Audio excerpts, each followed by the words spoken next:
Bharatiya Janata party ने बिहार में चुनाव जीता तो किस बिनाह पर जीता, ये सबको पता है। लेकिन अब जो बात निकलकर सामने आ रही है वो समझ आ रही है कि भारतीय जनता पार्टी ने चुनाव पैसों से जीता है। बड़ा आरोप लगा है कि बिहार चुनाव में भारतीय जनता पार्टी ने करोड़ों अरबों रुपए खर्च किए हैं, तब ये चुनाव उनके खेमे में गया है। यानी भारतीय जनता पार्टी ने अगर जीत दर्ज की तो इसके पीछे पैसे सबसे बड़ी वजह है, ऐसा आरोप लगा है प्रशांत किशोर ने। प्रशांत किशोर ने और क्या कुछ कहा है, क्या आंकड़ा बताया, ये भी हम आपको दिखाएंगे। साथ ही साथ बताएंगे कि कैसे चुनाव को प्रभावित करने की कोशिश की गई। एक एक आदमी जो है इस बात को बखूबी कहता हुआ नजर आ रहा है। यहां तक कि पत्रकार साथी भी इस बात को कह रहे हैं कि कैसे निष्पक्षता नहीं रह गई चुनाव में, और तमाम तरीके की बातें हम आज बात करेंगे इसी पर। नमस्कार, आपके साथ मैं हूं आदित्य कुमार और आप देख रहे हैं the live TV. The live TV, सच सबसे आगे। सबसे पहली खबर की हम जब बात करते हैं तो सबसे पहली खबर ये कि जो बिहार का इलेक्शन रहा, जो बिहार के नतीजे रहे, वो किस तरीके से मैनिपुलेट किए गए पैसे देकर। अब बताइए जरा किस तरीके की हरकत की जाएगी। प्रशांत किशोर का बड़ा बयान सामने आया है। प्रशांत किशोर ने आरोप लगाते हुए कहा है कि बीजेपी ने चुनाव जीतने के लिए 14,000 करोड़ रुपए खर्च किए हैं।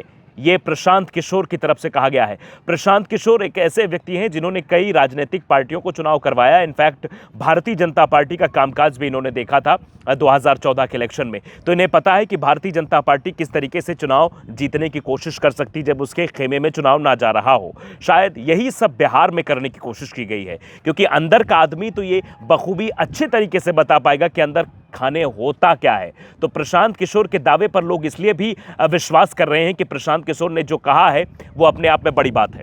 और प्रशांत किशोर की बात हवा में लोग इसलिए भी नहीं लेंगे क्योंकि प्रशांत किशोर ने चुनावी मैनेजमेंट को बहुत करीब से देखा है। कहाँ पैसा खर्च करना है, कैसे चुनाव को मैनिपुलेट करना है, कैसे चुनाव जीतना है, इन सब की रणनीति वो हमेशा से बनाते रहे हैं। इसलिए प्रशांत किशोर का ये जो दावा सामने आया है ये अपने आप में सवाल खड़े करता है। और उसके साथ साथ एक वरिष्ठ पत्रकार भी हैं जिन्होंने भी बहुत बड़ी बात कही है।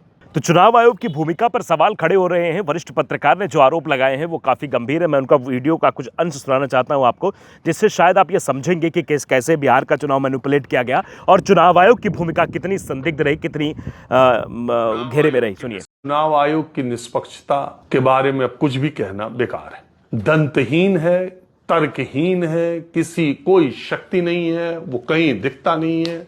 वो उसकी भूमिका केवल चुनाव की मीटिंग करने की और पैरामिलिट्री फोर्सेस भेजने की, अधिकारियों को यही सब रह गया। मैं ये क्यों कह रहा हूं?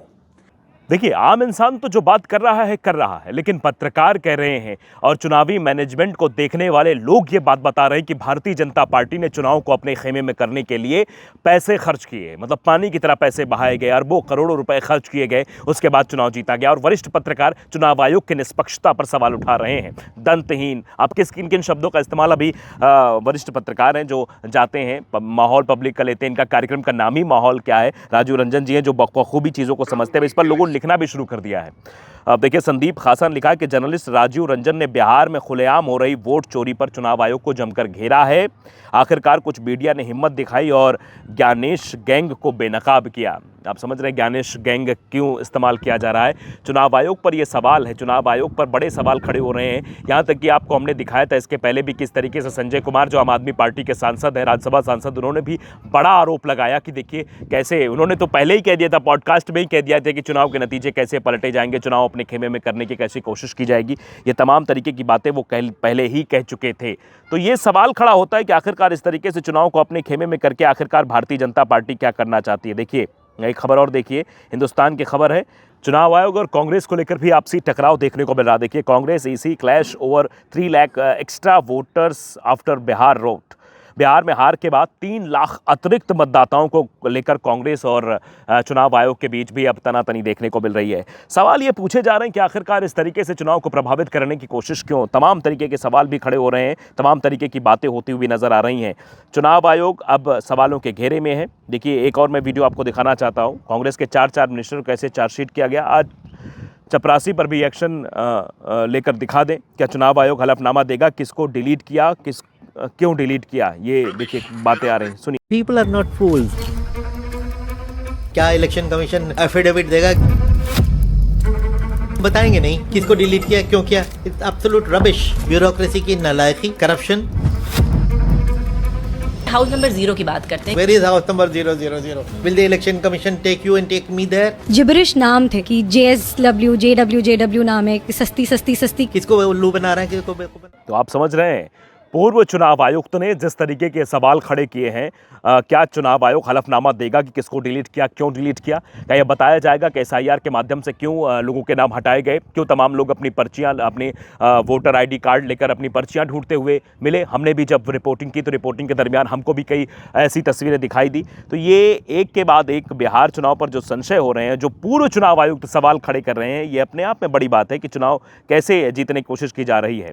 आप देखिए, उद्धव ठाकरे का भी इस पर बयान आ गया है। उद्धव ठाकरे ने कहा कि सत्ता में आते ही चुनाव आयोग खिलाफ केस दर्ज करेंगे। यानी सबके अंदर गुस्सा है, गणेश का नाम चर्चित है, लोगों की जुबान पर आ गया है, चुनाव आयोग को लेकर सवाल खड़े हो रहे हैं, निष्पक्षता पर सवाल खड़े हो रहे हैं। उद्धव ठाकरे तो यहाँ तक कह रहे हैं कि चुनाव आयोग पर वो केस करेंगे सत्ता में आते ही।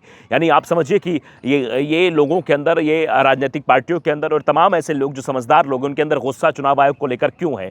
ये गुस्सा सिर्फ इसलिए है क्योंकि भारतीय जनता पार्टी ने जिस तरीके से चुनाव आयोग का इस्तेमाल किया, इस पर लोगों को अब गुस्सा आ रहा है। लोग कह रहे हैं कि इस तरीके से चुनाव नहीं होना चाहिए, ऐसे नहीं होना चाहिए।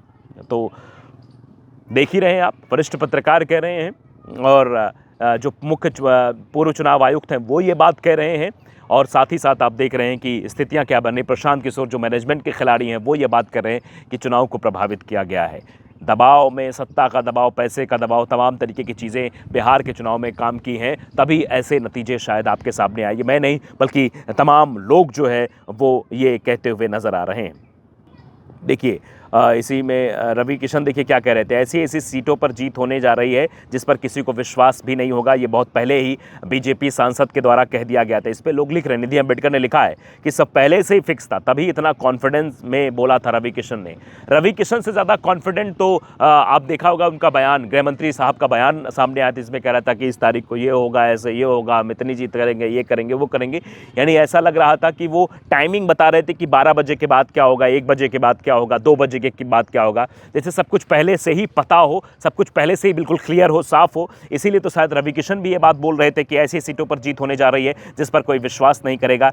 यानी मतलब पहले से ही चीज़ें जो है फिक्स दिखाई दे रही थी, इसीलिए इस तरीके के बयानबाजियां भी हो रही थी, इस तरीके से कॉन्फिडेंट होकर ये बातें कही जा रही थी। जीविका दीदी को लेकर भी बड़े सवाल खड़े हुए। मनीष कश्यप ने भी सवाल खड़े किए थे कि आखिरकार जीविका दीदी को 10,000 देकर वहां बूथ पर क्यों लगाया गया था।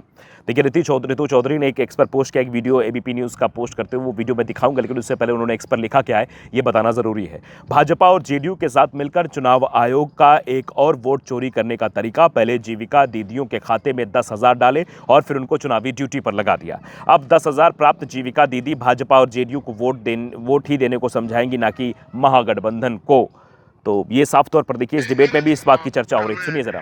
कल मैं इसी की एक ऑफिशियल रिलीज देख रहा था जिसमें किन किन को कहां कितनी तादाद में लगाया गया। तो एक 90,000 पहले चरण में और 90,000 दूसरे चरण में जीविका दीदी इस चुनावी प्रक्रिया में फैसिलिटेटर्स यानी कि सहायक के तौर पर थी।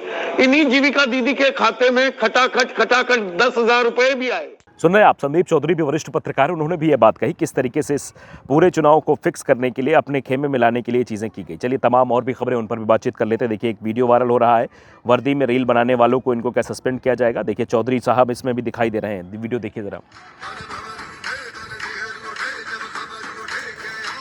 क्या इस तरीके के जो वीडियो बनाए जा रहे हैं, इन वीडियो बनाने वालों पर भी कार्रवाई होगी, इनके ऊपर भी गाज गिराई जाएगी या नहीं, ये अपने आप में बड़ा सवाल बन गया है। आप देखिए, मुसलमानों को कैसे टारगेट किया जाता है। शिमला के संजौली स्थित विवादित और अवैध मस्जिद में नमाज पढ़ने आए लोगों को महिलाओं ने रोक दिया है। वहाँ पर मस्जिद में नमाज नहीं पढ़ने दी कि वहाँ पर नमाज पढ़ने जा रहे थे। देखिए, धीरे धीरे आसाराम के, ये लिखा गया है करिश्मा अजीज़ की तरफ से कि धीरे धीरे आसाराम के नाजायज़ औलादों का मन बढ़ रहा है, नमाज पढ़ने से रोका जा रहा है। ये वही कायर नस्ल है जो औरंगजेब का नाम लेकर विलाप करती है। इस तरीके से भी अब चीज़ें निकल कर सामने आ रही हैं। देखिए, एक और वीडियो कि खुलेआम 10,000 बांटा गया, लेकिन भाजपा 24 घंटे चुनावी मोड में रहती है। ठीक चुनाव से पहले SIR करवाकर घुसपैठिए बोलकर 65 लाख वोट काटे, लेकिन अमित शाह हफ्तों चुनाव के लिए बिहार में बैठे रहे। 3 लाख नए वोट कहाँ से आए पता नहीं, लेकिन 900 मंत्री बिहार में प्रचार प्रसार कर रहे थे। जनता क्या नेताओं के जमघट को देखकर वोट देती है? विश्लेषण भाजपा और ECI के कुकर्मों को छिपाने की साजिश है। ऐसा लोग क्यों लिख रहे हैं? ये दरअसल ये दिखाया जा रहा है कि 10,000 बांटा गया और कहा कि 24 आवर, मतलब ये जो बचाव की स्थिति भारतीय जनता पार्टी करती हुई नजर आती है वो ये सारा विश्लेषण मनु ने बाकायदे कर दिया कि इस तरीके से चुनाव में अपना खेमा लगाने की कोशिश करते हैं। देखिए, सौर मिश्रा ने लिखा कि उनको 15 मिनट दो, हम 5 मिनट में कॉम्बो घुटनों पर ला देंगे, जय श्री राम। इस तरीके की भाषा मुसलमानों के प्रति इस्तेमाल की जा रही है, भीड़ दिखाकर क्या करने की कोशिश हो रही है, जरा देख लीजिए आप।